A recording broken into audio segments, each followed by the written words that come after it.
સાવ સાચી વાત છે. બેલેન્સ કરવું બહુ મુશ્કેલ છે અને આ જમાનામાં તો બહુ મુશ્કેલ. તમે દેશ પરદેશ આવ્યા છો, આપણે ઇન્ડિયામાં પણ દેશ પરદેશ થઈ ગયું છે, એટલે બધું એક થઈ ગયું છે. એટલે આ તમારા કલ્ચર ઇન્ડિયામાંય છે, ઓસ્ટ્રેલિયામાં છે. આ બધું કલ્ચર જે અત્યારે આધુનિક કલ્ચર એ બધે છે, પણ ટૂંકમાં એમાં શાંતિ નથી. તમે ગમે એમ કરો, શાંતિ મારા સ્વામી નિષ્ઠા એમ જ છે. બીજે બધે તમે ફાંફા મારવાના છે અને એમાં શાંતિ ના હોય, સુખ ના હોય, બીજું બધું એટલે ગડબડ જ હોય. તમને લાગે થોડા 5 મિનિટ શાંતિ હોય, પણ પછી 24 કલાક તમારે ગડબડ હોય, એવું બધું થાય. પણ જો આપણે એક you identify your self with પ્રમુખ મહારાજ સ્વામી એન્ડ દેટ ઇઝ તમે આવી જાય. આપણું અસ્તિત્વ છે. તમે આત્મા છો, શરીર નથી. શરીર તમે પોતાને માનશો તો બધી ગડબડાટ થશે, પણ પોતાને આત્મા માનશો અને આપણે સ્વામી મહારાજ મળ્યા છે અને ગુણાતીત ગુરુઓ મળ્યા છે, એમની સાથે એકતા કરો, એમ સાથે you become one with them, તો પછી કાંઈ ના રહે. અને આજે નહીં તો કાલે, નહીં તો 10 વર્ષ 100 વર્ષ પછી પણ તમારે આ કરવાનું છે. એ ફાઇનલ ગોલ છે, એના ઉપર કોઈ વસ્તુ છે નહીં. એટલે આપણે ગુણાતીત માનવાનું પોતાને અને મહારાજની ઉપાસના કરવાની, અને એમાં બધું જ આવી જાય છે. જો આ કિશોર અવસ્થા છે ને, બહુ ભયંકર છે. બાળ અવસ્થામાં વાંધો ના આવે, અને આ કિશોર અવસ્થા ઓરંગી જાય તો વાંધો ના આવે, પણ કિશોર અવસ્થા kiss or which way, right or left, એમાં એટલે કિશોર અવસ્થા છે એ બહુ ડેન્જરસ છે, બહુ ખતરનાક છે. એમાંથી જો પસાર થઈ ગયા તો વાંધો ના આવે, પણ એમાંથી પસાર થવું બહુ અઘરું છે.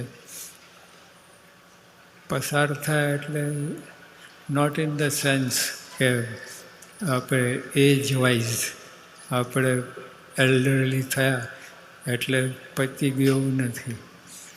અમે એક ગામમાં સત્સંગ કરતા હતા, તો બધા ઘરડા હતા ને એ બધા પોતપોતાની હિંચકામાં બેસીને હિંચકતા હતા, અને અમારી સામે બાળકો જ હતા. તો બાળકોને પછી અમે બોલાયા કે અહીં આવો, તમે બધા સત્સંગ કરો. તો ઓલા બધા કે સ્વામી બાળકોને વાત કરો, અમે તો પાર ઉતરી ગયા છે. હવે પાર ઉતરાય એવી કંઈ વાત નથી. એટલે એ જ વાઇઝ એ લોકોને લાગ્યું કે અમે પતી ગયું, પણ એવું નથી. જેને ભગવાનનો સંતનો આશરો હોય, નાનપણથી સંત સાથે જોડાયેલો હોય, તે સંત મદદ કરે અને દુઃખ સુખમાં આપણે હાણ વૃદ્ધિમાં બધામાં તમે સંત બચાવે. આ પૈસા આપીને, મોટર કાર આપીને, પરચો આપીને એવી રીતે બચાવે નહીં. સમજણ આપે, તમને એવી સમજણ આપે કે આપણે સુખી થઈ જઈએ. જો ગુણાતીતાન સ્વામી ભેગા બધા ગયા. પછી બધા દરિયો જોવા ગયા. એટલે દરિયા કિનારેનું ગામ હતું, તો બધા દરિયો જોવા ગયા. પણ માવા ભગત ગયા નહીં. તો સ્વામીએ પૂછ્યું કે માવા ભગત તમે કેમ ગયા નહીં દરિયો? સ્વામી અહીં બેઠા જોઈ લીધું. કેવી રીતે જોઈ લીધું? કે ખારું છે અને જાજુ છે. ઇટ ઇઝ સોલ્ટી અને વાસ્ટ. એટલે અહીં બેઠા જોઈ લીધું. દરિયો જોવાની જરૂર છે. એટલે એવી રીતે સમજણ તમને આપે જાત જાતની. ઘણી સમજણો હોય એટલે આમાં આપણે બેલેન્સ રહી શકીએ. સમજણથી તમે આગા પાછા ના થાવ અને તમે જે હોય ત્યાં એકદમ સ્થિર ધીર રહીને તમે મજા કરો સમજણ. અને સમજણ આવે છે એ ભગવાન અને સંતના સમાગમથી. તો એ આપણને મળ્યું છે. એટલે આજે ગમે એમ હોય પણ તો પકડી રાખ્યો ને દોરી, સંત સાથે જોડાયેલા રહેશો તો પાર પડશો. આપણે તમે કહ્યું એમ ઘરમાં જુદું વર્તન, મિત્રો સાથે જુદું વર્તન, સ્કૂલમાં જુદું વર્તન અને સત્સંગમાં જુદું વર્તન. આ બધી વાત સાચી છે. તમારે એડજસ્ટ થવું જ પડે. પણ અંતરમાં જે સમજણ હોય અંદરમાં કે આપણે સત્સંગી છીએ, મહારાજ સ્વામી અને ઉપાસક છીએ, પછી બીજું વર્તન તો એડજસ્ટ થયા કરે, વાંધો નહીં. અંદર જે દ્રઢતા, એક નિષ્ઠા, એક આપણે બિલીફ આપણે અંદરમાં સ્ટ્રોંગ હોય કે આપણે મહારાજ સ્વામીના છીએ, એમના જ રહેવાના છીએ, એ જ સાચું છે, એ જ કામમાં આવવાનું છે.